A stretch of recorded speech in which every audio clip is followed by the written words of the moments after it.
இந்தியாவிலேயே முதல் முறையாக விண்வெளி தொழில்நுட்பத்தில் முதலீடுகளை ஈர்க்கவும் வேலை வாய்ப்புகளை உருவாக்கவும் விண்வெளி தொழிற்கொள்கை 2025க்கு தமிழ்நாடு அமைச்சரவை ஒப்புதல் அளித்திருக்கிறது. நிதிநிலை அறிக்கையில் அறிவிக்கப்பட்ட திட்டங்களுக்கு ஒப்புதல் அளிப்பது தொடர்பாக முதலமைச்சர் ஸ்டாலின் தலைமையில் அமைச்சரவை கூட்டம் கூட்டப்பட்டது.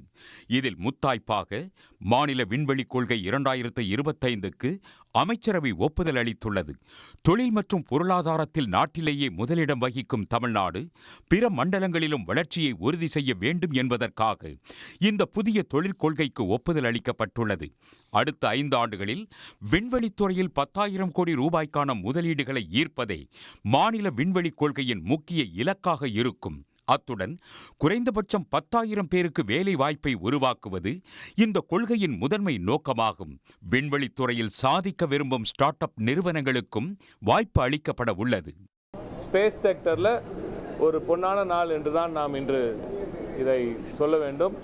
தமிழ்நாடு ஸ்பேஸ் பாலிசி வெளியிடப்பட்ட நாள் இளம் தலைமுறையினருக்கு ஸ்பேஸ் டெக்கில் space age companies space tech கம்பெனிஸை உருவாக்கக்கூடிய அந்த இளம் தலைமுறையினருக்கு இது மிகப்பெரிய ஒரு அறிவிப்பாக இருக்கும். உலக அளவில் இருக்கும் பல தொழில் முனைவோரும் இனி நிச்சயமாக தமிழகத்தை நோக்கி வருவார்கள். குறிப்பாக குலசேகரப்பட்டினம் போன்ற நமது தென் தமிழகத்தில் இருக்கும் சில பகுதிகளுக்கு இது மிகப்பெரிய ஒரு வரப்பிரசாதமாக இருக்கும். தமிழகத்தில் இருக்கும் பல பிற பகுதிகளுக்கும் ஸ்பேஸ் டெக் சம்பந்தப்பட்ட தொழில்கள் இனி தமிழகத்தை நோக்கி மிகப்பெரிய அளவில் படையெடுக்கும்.